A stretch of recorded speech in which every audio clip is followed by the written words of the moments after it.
My name is Heather Watkins. I'm one of the Rampant Board Advisory Board members, and I'd like to introduce the Disability and Fashion panel. Chelsea House is one of the first panelists, and the second is Cara Reedy. Chelsea is a consultant, researcher, designer, community builder, and certified professional in accessibility core competencies. As a Black neurodivergent queer disabled femme living with largely non-apparent chronic disabilities, her work centers the experiences of Black disabled femmes. She creates across mediums supporting groups and organizations to become more responsive and inclusive as a core component of her disability justice practice. Cara Reedy is the founder and director of the Disabled Journalists Association. She spent 10 years of her career at CNN producing documentaries, as well as writing for various verticals, including Eatocracy and CNN Business. In 2019, she produced her most recent short doc for The Guardian entitled Dwarfism and Me, which was an exploration of the treatment of dwarfs in American society. She has spent the last 4 years studying disability and its coverage in media. As part of her work, she trains newsrooms to tell more robust and investigative stories about disability. In addition to her work in the journalism industry, she also works in narrative change in the film and TV industry and is a member of the TV Academy Diversity Committee.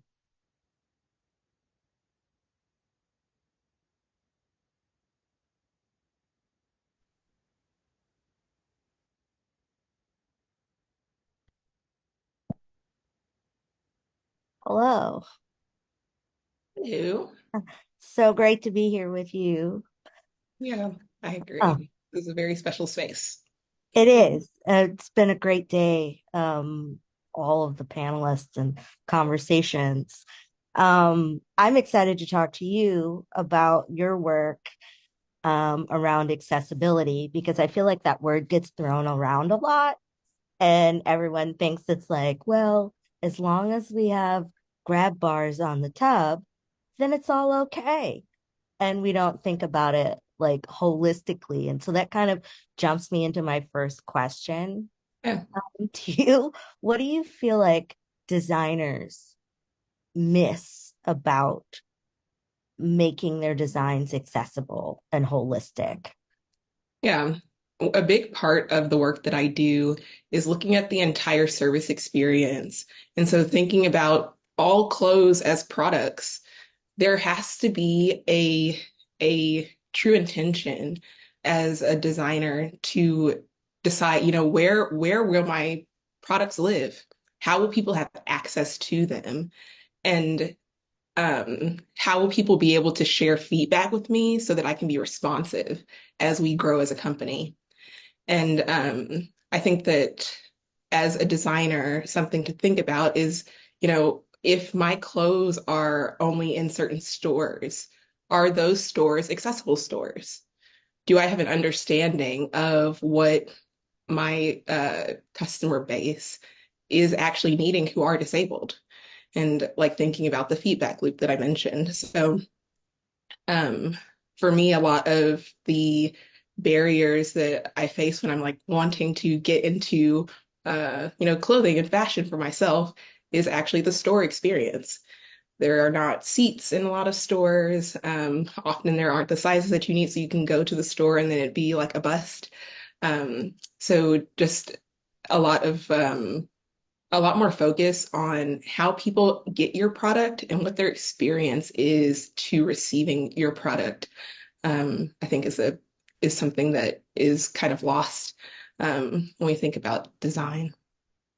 That's that's interesting because I a couple of years ago I was at a conference where they asked me to talk about accessibility, and I'm by no means an expert in accessibility, but I was asking them questions about, they were all theater directors, people that were putting on plays, but also art museums. And I said to them, accessibility is more than just a ramp. Like it's where are the people in your community that maybe don't know about you and can't get to you? Yep. And that what you just said kind of just touched on that it's this holistic like change of mind. I feel like all of disability conversations right now are about everyone changing their perspective instead of trying to put a fix on Yeah. And I like think like even um like on that point, I think it is difficult for just an average person who has no uh connection that is like at the forefront of their mind to disability. Um how would you know unless you ask? And that is, I think, the what I mentioned around having a feedback loop, just in any kind of product or experience, you have to have a way that you are talking directly to your customers to understand what they're needing and figuring out what kinds of customers you're not talking to, specifically disabled folks. So, yeah. I hear the two words universal design thrown out a lot. And everybody's like, if we just do universal design, we'll capture most. And I'm always curious about what people believe most is, because somehow I'm never included in most. Like, Yep. I'm a dwarf, so I'm 4'2". So no, there are basically no clothes on the rack that I'm gonna take home with me and just put on, and that's that. And so I have to think like a designer when I'm at the store, but I'm Yeah. not sure that that should be my job. Yeah, essentially just shifting the role to you as the consumer. And with disabled folks, that's often the case across any kind of experience, is that you have to, troubleshoot on your own in real time often to get the thing that you need that is available by default to other people who align with a majority that is being served um, visibly. When you're working with clients, do they have aha moments when you're explaining this to them, or is it pulling teeth, or how does it Both. work? Both, because I think there is the willingness to have the aha moments around uh like broader concepts. I think a general way I will lead into conversations on accessibility for any client, regardless of your industry, would be talking about curb cuts, because that's just something that so many people are familiar with. And they're like, oh, yeah, I totally get it. I was like, okay, but now let's talk about you specifically and how much money it's going to cost to address these things. Um, and then there's more questions about, oh, well, I mean, how many people will this actually even? I don't think that we have disabled people here. And that's, just not accurate. And that's, I think, part of what you're talking about in shifting the mindset of folks, as disabled folks being on the roster for every user experience story, because otherwise we're going to just continue to be left out. How do you, as a disabled person yourself working in this industry, was it something that you were drawn to because you were disabled, or you just were drawn to it because you were into design?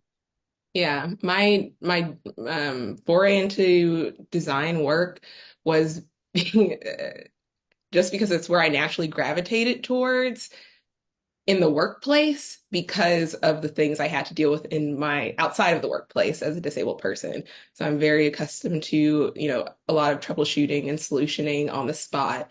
And also looking and absorbing a lot of information about the situation because I am autistic. So I am very much a systems thinker, building up a picture, and process driven thinker as well.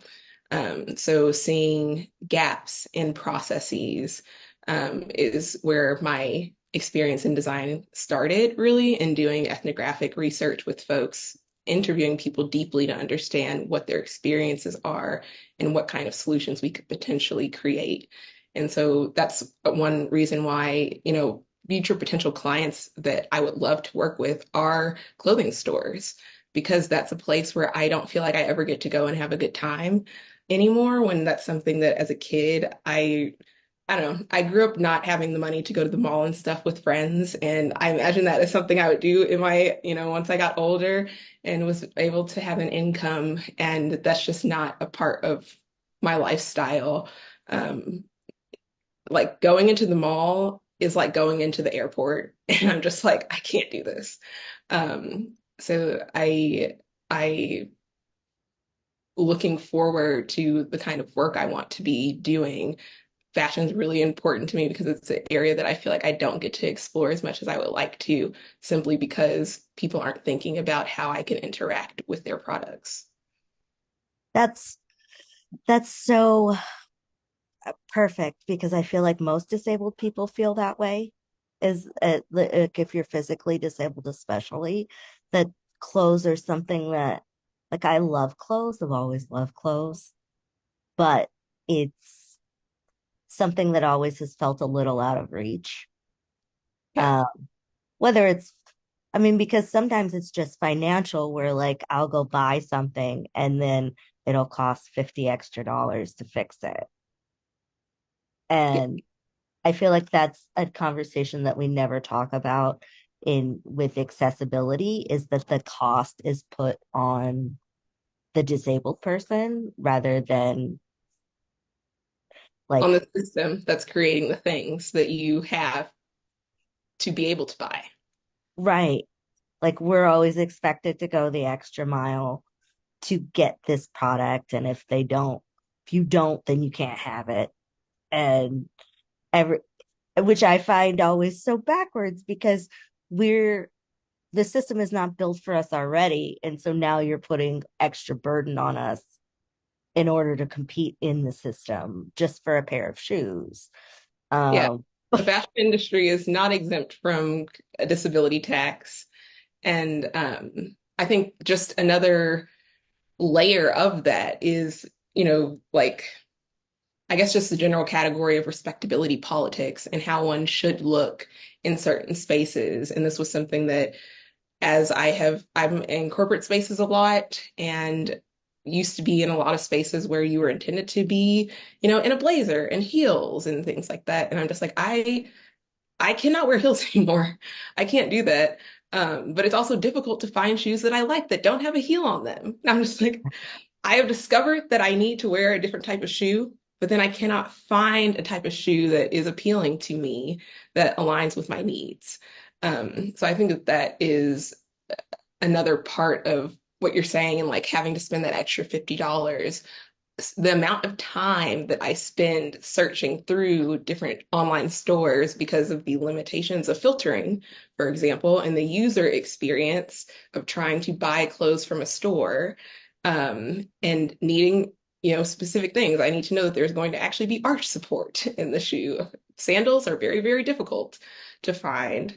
And so those are some of the things that are right now, I feel like, very much out of the scope of what folks are thinking about when they're designing spaces for people to enjoy shopping, to enjoy uh, expressing themselves through clothes. And what, that's both online and in person. so what do you, I want to, because this is our like kind of final question. Yeah. What is the bright light you see in the world of accessibility right now? Like, do you see any innovation or people trying, like, whenever I think about clothes and stuff, people are always like, Tommy Hilfiger has an adaptable clothing line. I'm like, he sure does. It's also not cute. Like, no shade, but it's not the same Tommy Hilfiger that everyone else is wearing. Yeah. I think it is a tough question to answer because of how people's shopping behaviors are changing. Um, I know that, like, I even, for example, would now opt more for going into stores because of how my values of sustainability are changing. and not wanting to, ship something from across the world that I might be able to get down the street. So I think that it is, I think honestly, like part of the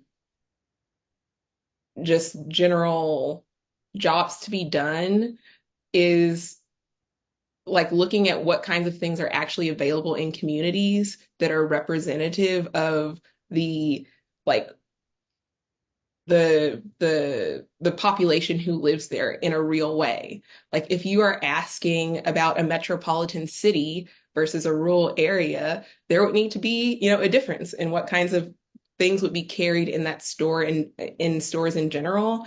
And so I think it's like more intentionality in thinking about how major complexes of shopping malls are built and there being requirements around what kinds of uh, uh, types of clothing, what types of people can be served by your products in this place, and you needing to match a certain number of like characteristics, and there being a place where people can share feedback and say like I exist, and this is what I need to meet my needs.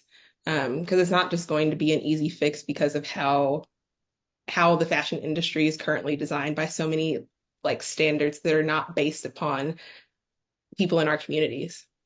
So there will have to be intentional shifts to have real representation of clothing for us. And that will also include elevating more designers within our communities to have the kind of capital that they need to create the things that they want to bring into the world that will be able to fill the gap for us. Can you name any designers? I'm supposed to close out, but I'm gonna just throw it out here really quick. Can you name any designers that are up and coming and need support? I cannot, but I think what I can do then is like on our YouTube page for this, um, put some things in the comments afterwards. Um, yeah, I'm generally very bad with names.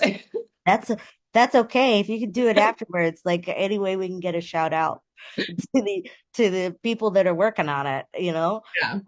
Thank you so much for this conversation. It's been amazing. I appreciate being able to be in conversation with you and the space. Yeah, I really appreciate this space as well. And yeah, getting to talk about something that I really love that I don't get to express myself around as often. So appreciate it.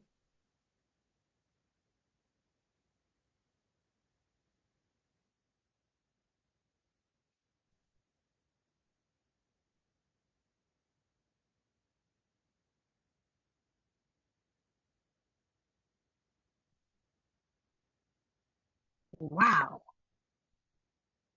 what an amazing, amazing event. What an amazing day. I have been emotional from the moment I woke up this morning to when it started, and then the last 6 hours that we've been together. I'm just, wow, is all that I have to say in this moment. Um, Before I get into my spiel in the closing remarks, can I believe that our time is wrapping up here? I'm Valissa Thompson. I am the founder of Ramp Your Voice and the visionary of this labor of love to Black disabled people. I am a light-skinned Black woman who is sitting in her wheelchair. I have on a berry cut lip, a royal blue top, my brown hair is pulled back, I have on glasses, gold hoop earrings, and I have my legendary sunny yellow background. Thank you all for just being here, sharing space, and learning from each other. I did not want this to be a typical conference. Typical conferences are stuffy, at times unimaginative, and just run-of-the-mill chatter about all the disparities of what it means to be disabled. We can tell our truths and make space for fun and joy. That is what Black disabled elder Anita Cameron reminded us in her talk earlier today. There have been so many people new to me in this space, and I am appreciative to who they are and to be a witness to their incredible work. Thank you for saying yes to these events. This is my labor of love to the community. It was not an easy feat. One day, I will tell my testimony of the forces that tried to stop this moment. But on today, I bask in the glory of seeing this dream become reality. I want to thank my dynamic team because without them, this event would not have occurred. They understood the assignment and exceeded my expectations in full when it comes to what this event could be, from the programming to the social media elements. They are the rock stars. I'm just the visionary, but they are the rock stars that have created this event and made it accessible and beautiful and creative and fun. And I am blessed to know these people. So thank you, team. Thank you. I also want to thank our host, the amazing Clarkeisha Kent, our accessibility team, our sponsors, our funders, and advisory board members for their support.